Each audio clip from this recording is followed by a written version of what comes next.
This is the men's room. Get it, man, and get with the countdown. Shake this square world and blast off the Kicksville. The Drippers, the Grasshoppers, the Hit Ones, all gathered in secrecy and flying high as a kite. You're listening to the men's room with Miles and Thrill. Racial consultants are standing by. We'll take caller 9-844-999. Old to play profile this in minutes. And we do have your headlines on the way 1 hour from now. First, quick check into Mike Hawk for some of the stories and headlines he is not working on. All right, people have spotted Starbucks stores around the country already getting their pumpkin spice latte supplies. Yeah. They're getting ready. It's okay, man. It's all right. I mean, it's Labor Day is right. It really is. Summer's coming to an end pretty quick. According to the rumors, they should go on sale in less than 3 weeks. Here we go. We're there, kids. If people are going to buy it, what are you going to do, right? Hey, you know what? If you could start NFL football, I could have a pumpkin spice latte. There is a weird correlation with that. Absolutely true. Once football starts, like anything else associated with fall, I'm like, yeah, all right. Just another month, we'll crack the eggnog. According to a new study, the best cities in the U.S. for raising a family in 2018 are... Oh, boy. To raise a family? To raise a family. Best cities. It is all big cities here. It is? Yep. I don't know. Portland, Oregon. San Diego. Madison, Wisconsin. Okay. All right. Lincoln, Nebraska. Lexington, Kentucky. All right.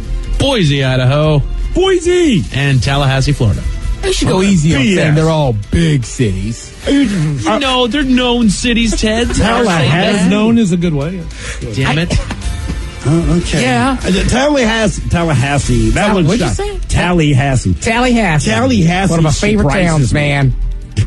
Been there 20 times. Tallahassee. Yeah. I think also, aren't they all college towns, right? Tallahassee, Boise. Yeah. Lincoln, Madison. Yeah, absolutely. That makes sense. All right.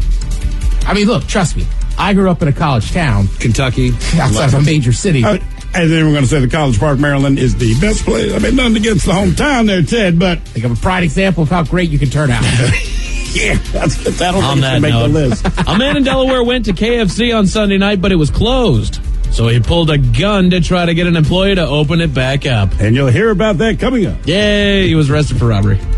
I was arrested. Yep. Okay. Yeah, when you pull out a gun. That's what happens. It's kind of an issue. That's kind of how these things play out. A married couple in Minnesota was busted when police caught the guy performing sexual favors on the woman. Oh. You know what? I'm actually working on that one, so I'm going to skip that one. In 2016, a woman... I'm not going to tell you about it. I'm interested in this story, so I'm not going to tell you.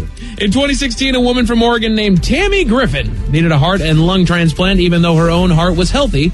So when the surgery happened, she donated her heart to a woman in Northern California. And now when they got together, she can listen to her own heart beating in someone else's chest. So what does she have?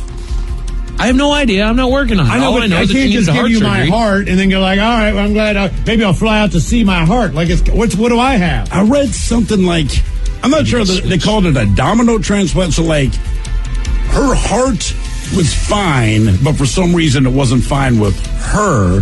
So they had to get her a heart transplant. Okay, but her heart was fine with somebody else. I don't understand how that is like. Well, your heart's absolutely fine. Sounds like you're trading baseball cards. Just not for you, right? Yeah, kind of like you're switching from a AA to a AAA battery. Okay. Be my guess. But I mean, but if I'm the inevitable recipient of the one woman's heart, like, wait, why are you still alive and I have your heart? What is wrong with the heart that you gave me? Like, why didn't you want this?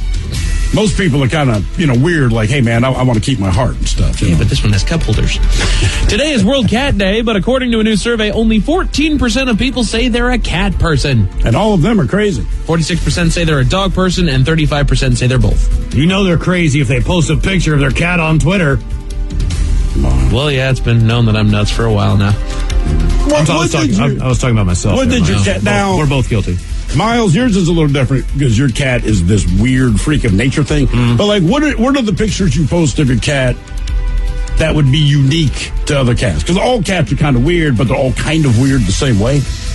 In the same way that you could post a picture of your dog and it's unique from somebody else. Okay. I mean, it's basically the markings of the cat, the color of the cat, what it's doing, where it's laying. Okay, let me ask you this: would anyone objectify? Because I have a cat, never posted a picture of it, but if I'm licking my butthole picture, one leg straight up in the air, like you were the cat. Who knows? You got to click and find out, Ted. They do put that leg right straight up, Up in the air. I've always wanted to hang a flag off of one of them one day. Yeah, we got downward dog. What about upward cat? Sitting, relaxing cat. Yeah. Grooming cat. What is he doing? Oh, he's relaxing. And he's cleaning himself. Here are some of the strangest things that sleep-deprived parents have done, according to a new survey. Okay. Poured baby formula into their coffee. All right. That didn't seem that crazy. Right? I'd drink that. Took a shower fully clothed. That's weird. You're definitely tired. Crazy. Or drunk on a Saturday night. And left the house totally or partially naked. Okay, I those last two, no.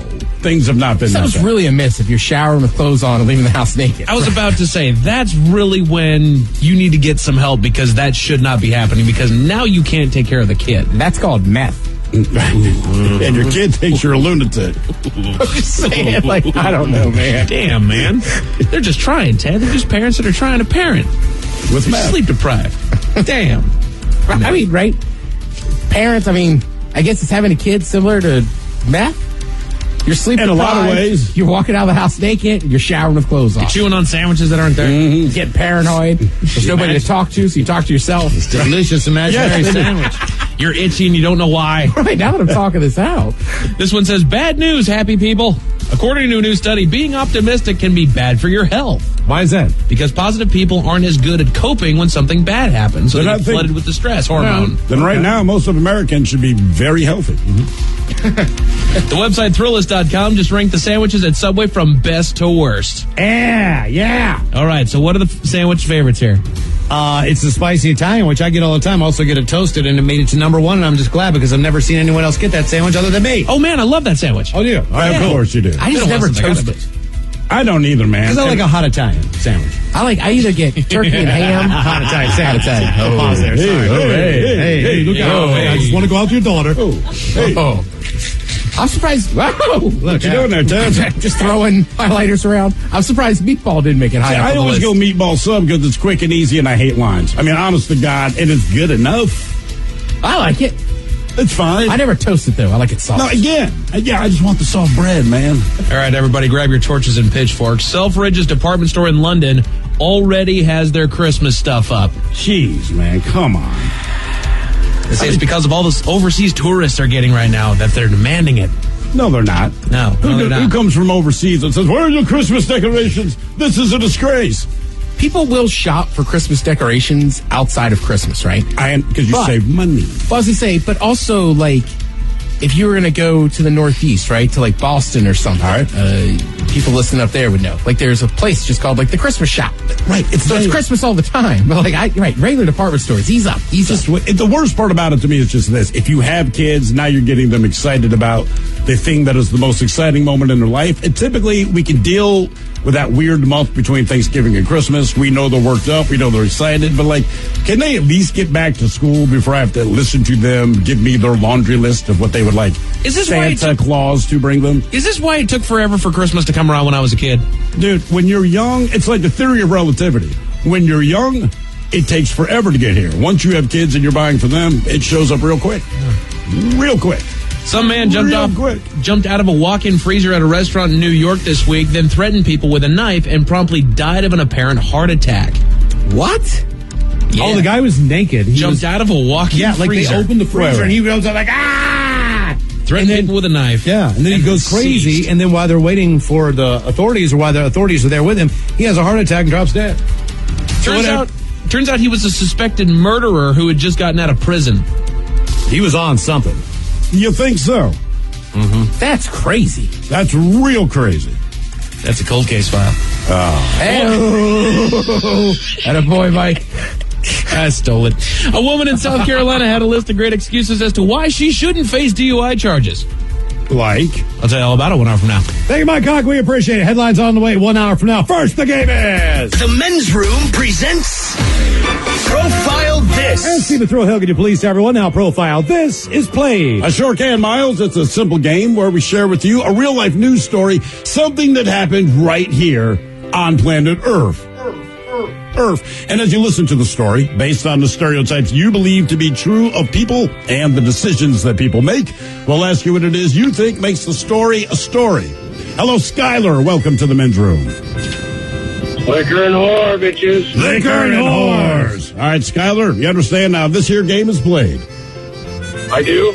Fantastic. Now, I want you to keep in mind as you listen to this story, this is what happens when someone from Florida leaves the state of Florida and then goes anywhere else in America. They try to pull Florida moves in other places, and Florida moves don't really work outside of Florida. In this case, a 27-year-old man from Orlando, Florida. He was in Dover, Delaware for some reason over the weekend, and I guess he wanted to sample the best food that Delaware has to offer. That's right, KFC. But he got there at about 15 after 11 at night. That's more than an hour after it closed. So what did he do? He pulled out a gun and told an employee that was outside to open it back up. Well, when she said, yeah, I'm not going to do that, he then tried to steal her stuff. And then he wound up running away empty-handed. So in spite of him having a gun, this chick's like, yeah, I'm not interested, go away. Well, the cops eventually tracked him down, and he was arrested for first-degree robbery and, of course, resisting arrest, because he's just that kind of guy. My question is, do you believe that this guy is black, white, Mexi, or Asian? And this is at Delaware. Where was it again? Dover, Delaware. Florida. He's from Florida, and he brought his Florida ways to Dover, Delaware. Oh. And he likes chicken, I'm guessing. He loves KFC. I'm gonna go black. You're going to go black. Do I even need to ask why? Skyler, final answer? Final answer. All right, we're going to find out if he was black, white, Mexican, or Asian next. That was a tease. You are listening to the Men's Room Radio Network. Hola, bitches. You're listening to the Men's Room. Profile This takes us to Delaware, and a man who goes to the KFC. Unfortunately, the KFC's been closed for an hour, but this doesn't stop this man. He wants to get his chicken or whatever he needs. Maybe mashed potatoes, whatever else is on the menu. Those are potatoes. Those potatoes I have are great, too. Those potato wedges. Oh, yeah. Either way, though, they were closed, but that didn't stop him. He pulled a gun on the person working inside and basically tried to rob them and didn't get his chicken, but either way, nothing worked out. He said, open it or I'll shoot you. She was like, F you. He's like, okay, then I'm going to rob you. She said, F you. So he took off running, but the cops did find him, and he was arrested for first-degree robbery and resisting arrest. But the point is, Skyler, we asked you, did you believe that this guy was black, white, Mexi, or Asian? And you went black. You are correct, sir. Delaware, KFC. Because even I said, why'd you pick black? I noticed he didn't want to answer that. But You let that go. yeah, he's just like, next question. Now for all TV news all the time, it is time for TV Time with Ted. And now, because your pathetic life is confined to countless hours in front of a talking box, Armageddon. the Men's Room presents TV Time with Ted.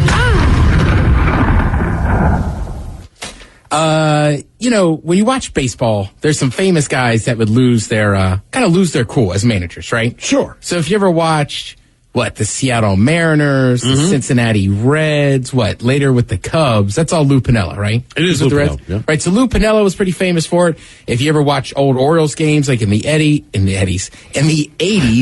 Back in the Eddies. you would know Earl Weaver, right? So basically, these managers were kind of famous for losing their ass and kind of going all out. Now, in the past 15, 20 years, we've seen some wild stuff out of the minor leagues. There was that one coach who was picked up the base and took it with him from second base and throwing me out. He didn't throw it, he took it, right. Right. So now we're going to go to North Dakota, minor league baseball player. Everybody knows you don't argue balls and strikes. This guy does, and then he thinks that the umpire is garbage, and he proves his point in a unique way. Brennan Metzger's hot. That's a passionate ball player there in Brennan Metzger. And obviously said a magic word or two to get him tossed out of the game. So Metzger has been ejected here. And now Metzger is not done yet. He's going to do something here with a garbage can. And he put the garbage can behind home plate. And the crowd is saying, we hear you, Brennan. That's a classic. It's baseball. If you can't have a little fun on this, well, obviously Metzger's hot. But he has placed a garbage bucket behind home plate in a unique way to tell an umpire what he thought of the pitch. I mean, literally, he's in an argument with the ump, right? So his manager comes out and gets in between them. So the player, like, physically walks back to the dugout, grabs, like, they keep saying a garbage can. I mean, it's a big, like, 5-gallon garbage can. Yeah, it's like one of those with wheels. And he walks out as the manager's still arguing with the ump. He walks by them. He puts it right behind on plate. And then you could kind of hear him yelling, "Go to your home." Like he Happy Gilmore. Right? Yeah, I've never seen that one. If you want to see that guy in action, you go to the Men's Room Facebook page. The video's up there. But yeah, he is warm. He is pissed off. I think you almost have to come up with something new to protest. Because like you said, in baseball, so many things have been done. I've thrown stuff. I've taken your base. I kicked dirt on you. Whatever it is. Like, this kind of upped it a little bit. Yeah, and baseball's weird, too, because, like, in certain sports, right, like, in most other sports, you can kind of argue and they go to a replay. Like, I mean, baseball now does have some replay, but for years, like, they would stand out there and argue with the umpire, but they never overturned the calls. No. Oh, no. And sometimes, like, I can speak from experience. I remember even just when I was coaching JV baseball at a high school, right? The head coach, we're sitting there, right? We're playing a team we were better than. We're getting our butts whipped, right? Not whooped, but we're getting beat by like 5 runs. And finally, he just looks at me. It's one of those hot spring, and he goes, "I don't know what we're doing." He goes, "God damn it, I'm going to get thrown out of this game. Let's see if that helps." So he walks out and does it. Right. So the next pitch that was close to being ball or strike that didn't go our way, he lost it and got run. Mm-hmm. I think we still lost that game, though. Well, he tried. Yeah. So I'm saying sometimes you just do that to fire your team up. Yeah, sometimes that's part of baseball. Like, they generally aren't going to overturn those calls, but hey, get fired up, man. Get thrown out. Is football pretty much the only sport where you can say something to the officials, but you can't be that argument? Like soccer, you see it all the time, right? Baseball, you can have a screaming match for a couple of minutes. Even basketball, you'll see guys get pissed. But like in football, you can state your case, but if you slip up and say anything mildly insulting, yeah, the NFL does it very... I mean, it's like, man, I'll tell you what. I will say this, though. The funnest one is watch the NBA. Because those guys get away with whatever. But if you say something just a tad too personal or whatever... Personal. Boom, right. And something has happened in the NBA within the last year or two. It's been brewing, I guess, for a while. Sure. But it seems like anymore, man, like... These guys in the NBA, those refs, man, they are not taking any crap anymore. Like, they're almost out to get people, it seems like at times. Well, the other thing, too, is it doesn't matter the sport. It's a finite number of players that are playing professionally, and it's a finite number of officials. So, like, you see these guys all the time, man. So I would just think, like, my brother will even say, man, there's certain players or certain coaches, they'll say some little inside jokes to you, but never after a play's gone wrong. So, before a game, you might have some defensive guy run by my brother and be like, "Hey, man, don't F it up like you did week 3. Ha, ha, that's great." But once the game's going on, now you are not allowed to make that statement, if you follow what I'm saying. Yeah. Now, you guys obviously know Kenan Thompson from Saturday Night Live. He was a Nickelodeon guy originally, right? Kenan and Kel. So Kel Mitchell was the other part of that. They were famous for a movie called Good Burger. Good Burger, yeah, right. Good Burger. You guys remember Good Burger? He was working I just remember he worked the drive-thru, right? Well, they worked at Good Burger. Yeah. And I think they were taking out like Mondo Burger or something across the street. But anyhow, so first I'll play you the famous clip of Kel Mitchell in Good Burger. Welcome to Good Burger, home of the Good Burger. Can I take your order? Right? Pretty distinctive. So somebody caught up with him, and he was talking about how he still gets some free burgers. I don't think any of us knew how big it was going to be. I mean, I'm talking all the way down to the producers. Like, we didn't know. But it took off. Like, even today, like, I'll go to a restaurant, and it's like, if it's a burger spot, like, I got to do the Welcome to Good Burger for everybody in there. And I get free burgers. So there's perks. there are perks. Nothing wrong with that. Yeah. Yeah, man. You hope they recognize you. In real life, I'm a vegetarian. It sucks. Right? That'd be kind of a cool trick, though. Like, you're driving along with a bunch of buddies. They're hungry. You're not. Like, hang on, man. Let me run in here and do the Good Burger thing. I'll get you some food. Come on, man. Hit us with a Good Burger. do the Good Burger thing. Kathleen Turner. You might not remember her right out of the... I certainly do. Right. So her voice was very distinctive. Yeah. She was also, I'd say, a sex symbol in, the 80s or early 90s? Yeah. So basically, there's a new interview with her going around, and she is I like it. I mean, she's just very honest. They asked her about Elizabeth Taylor. She said, kind of ironically, bad voice, badly used. I don't think she was very skilled. Oh. all right. Well, to be fair, if you watch any of her movies, that's a fair statement. I like this one on being a, quote, sexual target in the 80s. She said, I understood later from Michael Douglas that there was a competition between him, Jack Nicholson, and Warren Beatty on who could get to me first. None of them did, by the by. By the by? By the by. All right. I don't like being thought of as a trophy. Well, I have good news for her based on what I've seen recently. I think now she probably regrets that. Oh, no. Trust me. The way this interview reads, like, okay, she doesn't care. She doesn't strike me as somebody that regrets a lot. Like, on working with Nicolas Cage at Peggy Sue Got Married. I like this one. He was difficult on set. Listen, I made it work, honey. She is that person, though. Yeah, I'm going to use her voice. That'll make it more exciting. On working with Burt Reynolds and switching channels. It was terrible. The first day Burt came in, he made me cry. He said something about not taking second place to a woman. Jesus. His behavior was shocking. Second, like, God, man, you're Burt freaking Reynolds at that time. You're fine. You have your chest hair. Right. She knew Donald Trump back in the day. On meeting Donald Trump, yuck. He's got a gross handshake. He goes to shake your hand, and with his index finger, he kind of rubs the inside of your wrist. Ew. Ew. I think he's trying to seductive intimacy. You pull your hand away and go, yuck. Jesus Christ. Yuck, Mr. Yuck. Yuck. Yuck. Nice to meet you, yuck. Remember, later, she played Chandler Bing's father on Friends. But the idea was the character was a transsexual. Okay, all right. But she is actually a woman. She just has that voice. So sure.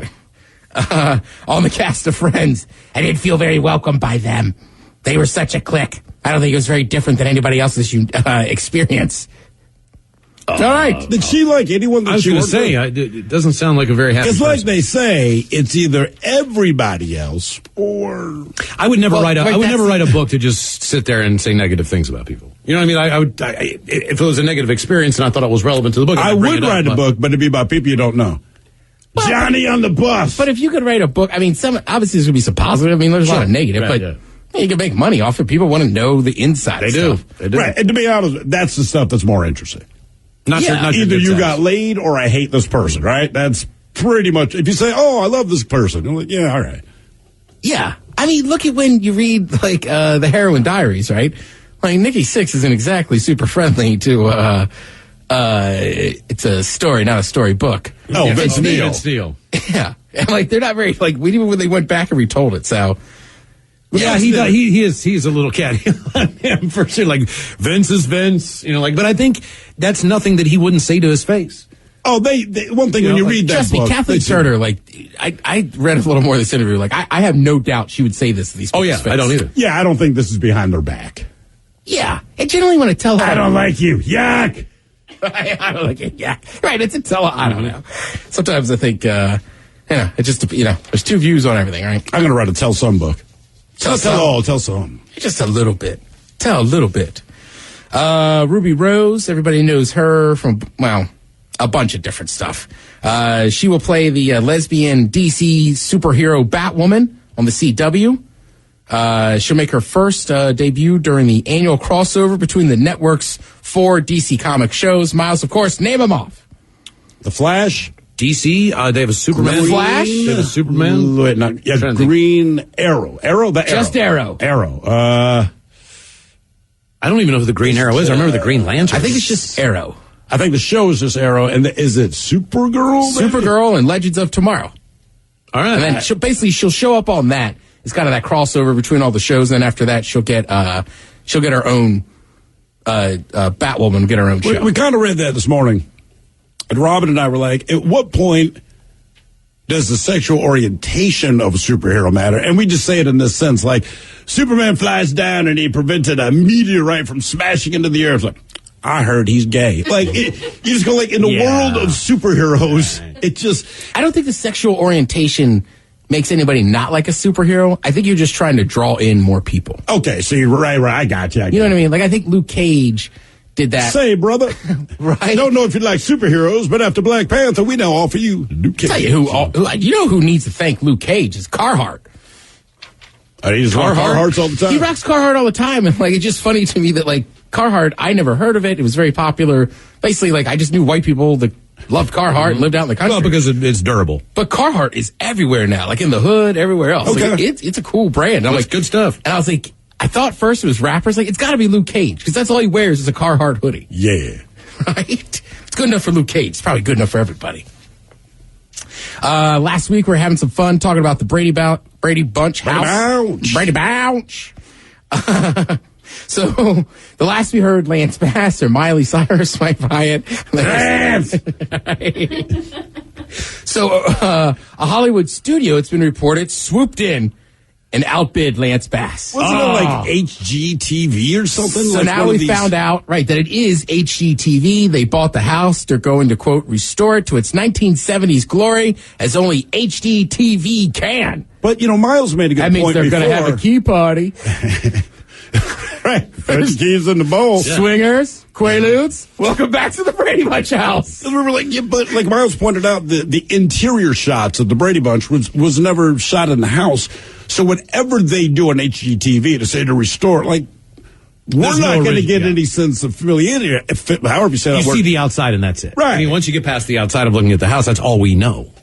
And if you say 70s glory, I picture like shag carpet, bad wallpaper, and a nutcracker somewhere with walnuts. And an itchy couch. Really itchy couch, man. Kind of a funky color, brown or green. Yeah, exactly. Those sucked. Like pea green and poop brown. Dude, when I was a kid, we had a green one that had like brown in it. Sweat in We had brown and white, dude. What was that stuff? It was like wool. I don't know, but everyone hated it. Boy, I remember spilling a big thing of tropical Kool-Aid on there.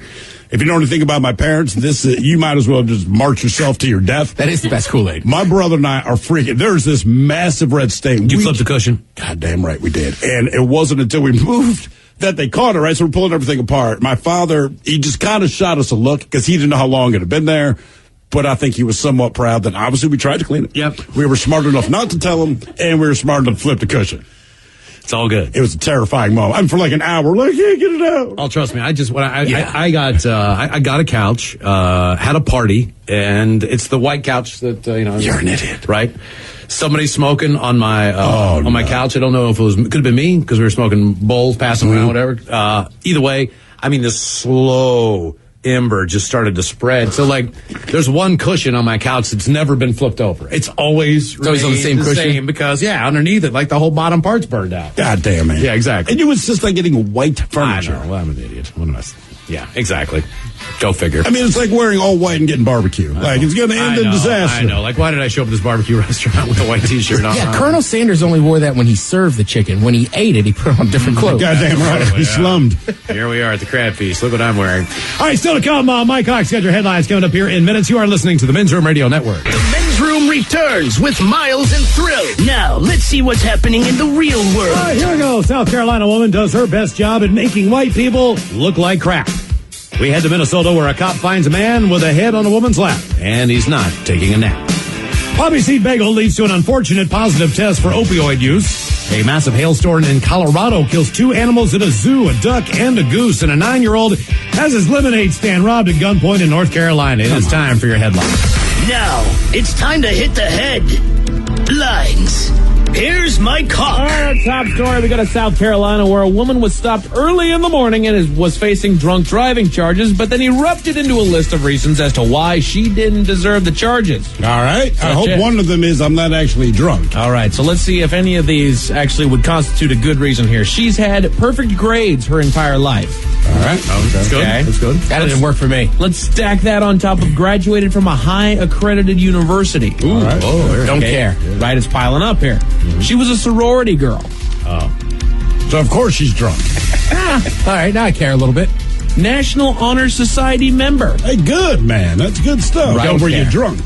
Now, she mentions honor roll, but that's also when, that should kind of go hand in hand with having perfect grades her entire life, right? She was a dancer.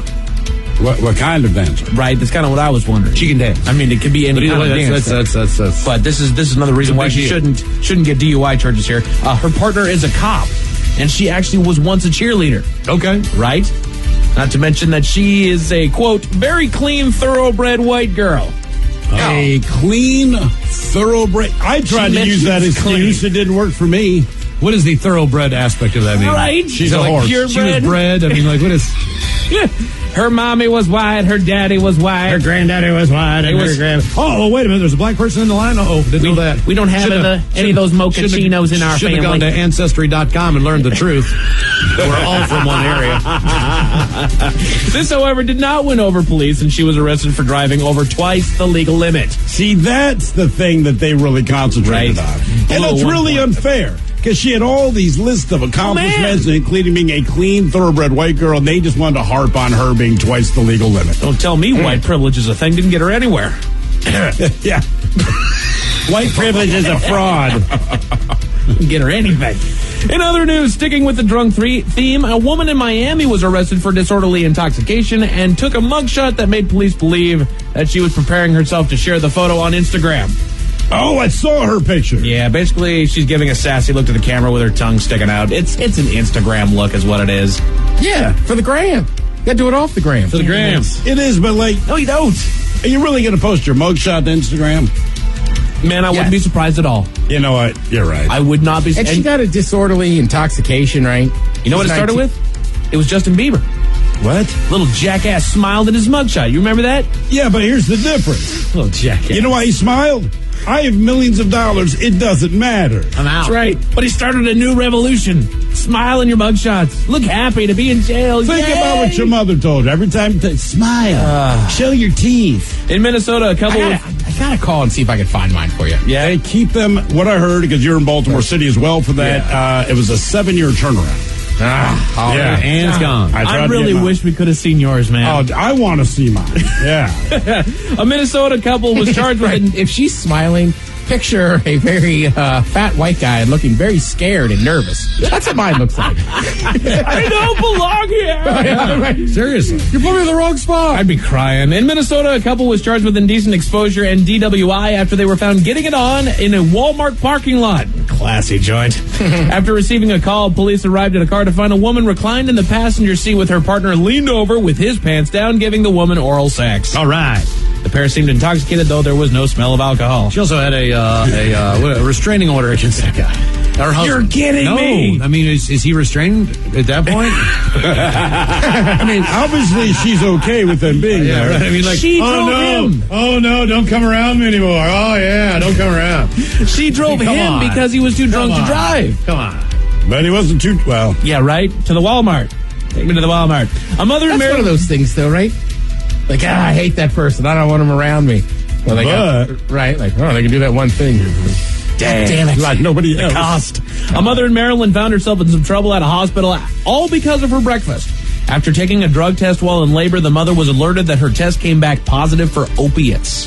The mother asked if she could be tested again, mentioning that she had eaten a poppy seed bagel before breakfast that morning and knew that sometimes it could throw off the drug test. Unfortunately, the receptionist let her know that she had been alerted to the state and that she was detained at the hospital for 5 hours. You know, I'd always heard, and I don't know, that like to have enough poppy seeds in your system to test positive for opiates, like you would have to eat like 2.5 pounds of poppy seeds. Well, and it was very low on their scale. It goes on kind of an amount, if you will, and she was just over that amount. She wants to get the alert amount changed, but unfortunately that's, people could be actually. It just seems weird that there's something on your food that's common. It's just like, like, I'll take a cocaine English muffin. You're right. Lightly dusted. Yeah, right. She says she's asking for some kind of change of the policy given her, quote, traumatizing experience. Can we not water down the meaning of the word traumatizing? Oh, this means this is causing serious psychological damage that's going to follow you for the rest of your life, okay? You're pissed. You were embarrassed. You're pissed. You're okay? mad. It's not traumatizing. Let's not ruin that word. Let's keep that urgency with that word, huh? In Maryland, it's another episode of Man vs. Beast, selling like one of the plagues of Egypt's staff at a local library were caught off guard when they found a garter snake making its way through the aisles.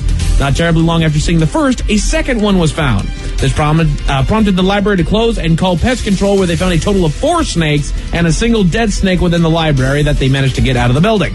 Ironically enough, the library is hosting a Reptiles Alive Animal Show later on this week. Are you kidding? Not at all. I mean, they are bringing animals in later on in the week. I guess I was just wondering, like, did this happen and it inspired them to do that, or coincidentally? Why are there snakes in your library?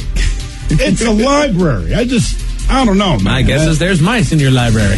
Well, they built DC on a swamp. That's a good point. We got no place to go. On a sadder note for animals, a hailstorm in Colorado that was dropping hail that was literally the size of golf balls and softballs took its toll on a local zoo. The damage done by the hail injured 14 people and killed 2 animals in the zoo, including an endangered vulture that was one of about 20. That's it for your headlines. That's right. With that, Mike Hawk is out. Thank you, Mike. We appreciate it. We'll see you next time for the return of Big Dummy. The head chef is back. Ted's Meat and Potatoes. No S. Sherlock. And we'll drink and toast with a shot of the day. Yes, indeed. It is all true. But in the meantime, we be all about the scratch. So until next time, please do what you do best. And for Alifa's sake, stay beautiful. The Men's Room has been taped before a live studio audience. Wardrobe and makeup provided by Mantastic Limited. This has been a presentation of the Men's Room Radio Network. Oh, man. A Double Flush production.